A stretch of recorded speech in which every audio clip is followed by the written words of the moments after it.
السلام علیکم ورحمۃ اللہ وبرکاتہ۔ کیا حال ہے سب کا؟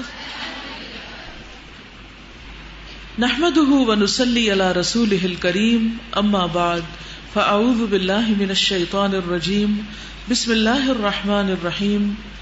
رب اشرح لی صدری ویسر لی امری واحلل عقدۃ من لسانی یفقهوا قولی۔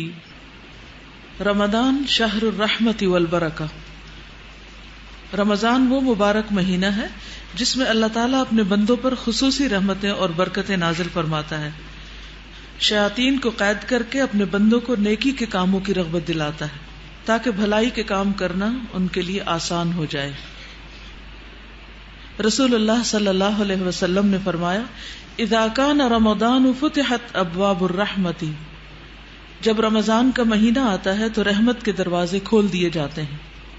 ایک اور روایت میں آتا ہے، رسول اللہ صلی اللہ علیہ وسلم نے فرمایا، قد جاءکم رمضان شہر مبارک افترض اللہ علیکم صیامہ تفتح فیہ ابواب الجنۃ وتغلق فیہ ابواب الجحیم وتغل فیہ الشیاطین فیہ لیلۃ خیر من الف شہر من حرم خیرہا فقد حرم۔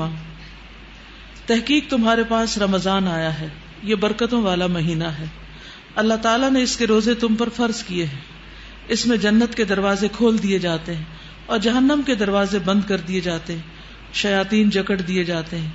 اس میں ایک رات ہے جو 1000 مہینوں سے بہتر ہے، جو اس کی بھلائی سے محروم رہا تحقیق وہ محروم ہی رہا۔ اب سوال یہ پیدا ہوتا ہے کہ اللہ سبحانہ وتعالیٰ کی رحمت کے خزانے تو بھرے ہوئے ہیں اور اس کی رحمتوں کا نزول بھی ہو رہا ہے، لیکن وہ کون سے کام ایسے ہیں، وہ کیا طریقہ ہے ایسا کہ جس سے ہم اس رحمت کے مستحق قرار پائیں؟ آپ میں سے کتنے لوگ بل گیٹ کو جانتے ہیں؟ کافی لوگ۔ جی، بل گیٹ کس لحاظ سے مشہور ہے؟ مائکروسافٹ کے مالک ہونے کے حساب سے، اور اس کی وجہ سے اس کے پاس مال و دولت کی بھی بہت کثرت ہو گئی۔ آپ اس کو جانتے ہیں، کیا وہ بھی آپ کو جانتا ہے؟ آپ اس کے خزانوں سے کیسے فیض حاصل کر سکتی؟ کیوں نہیں کر سکتی؟ وہ تو اتنا مالدار ہے اور اتنا کچھ ہے اس کے پاس، اور اس نے اپنی کمپنی کی آمدنی جو ہے وہ چیریٹیبل کاموں میں لگا دی، تو بہت زیادہ چیریٹی کرتا ہے۔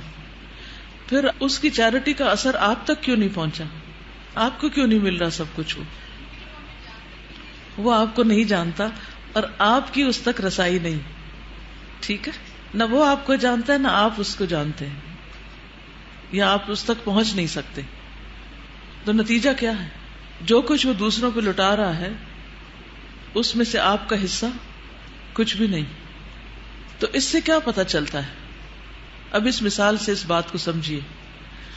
اللہ سبحانہ تعالیٰ تو خیر آپ کو جانتے ہیں، اللہ سبحانہ تعالیٰ کے خزانے بھی وسیع ہیں، وہ اپنی رحمتوں کے خزانے عام کیے ہوئے ہیں، وہ لٹا رہے ہیں اپنے خزانے، لیکن آپ کو کب ملیں گے وہ خزانے؟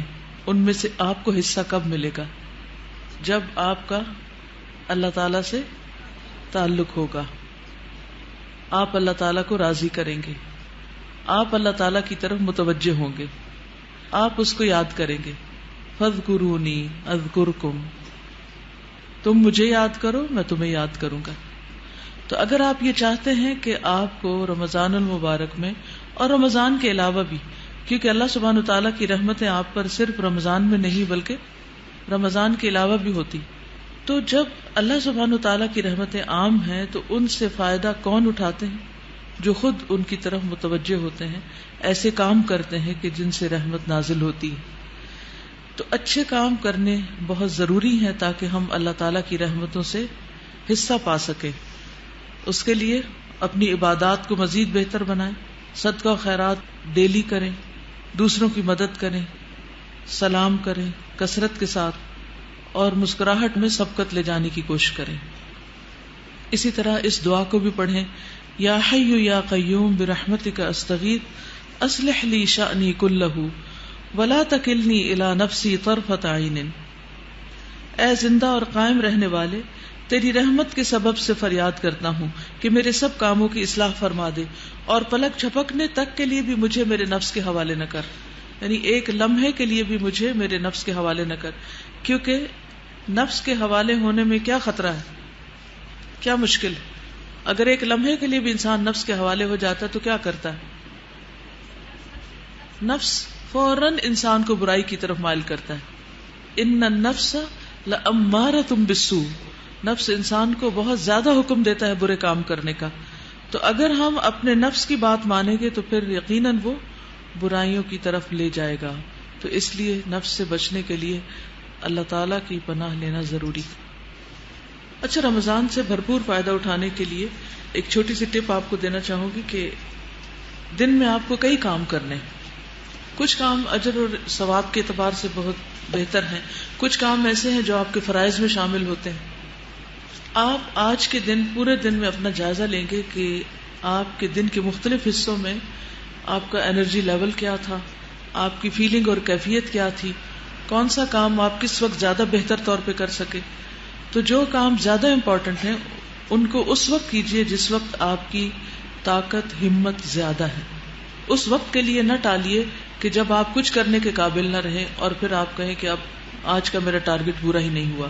مثلاً اگر آپ کو قرآن مجید کی تلاوت کرنی ہے یا اگر آپ کو کچھ لکھنا ہے، کوئی بھی کام کرنا ہے، تو اس کے لیے دیکھیں کہ دن کے کس حصے میں آپ سب سے زیادہ انرجیٹک ہیں، تو اس حصے میں سب سے بہترین کام کر لیجئے. ٹھیک ہے؟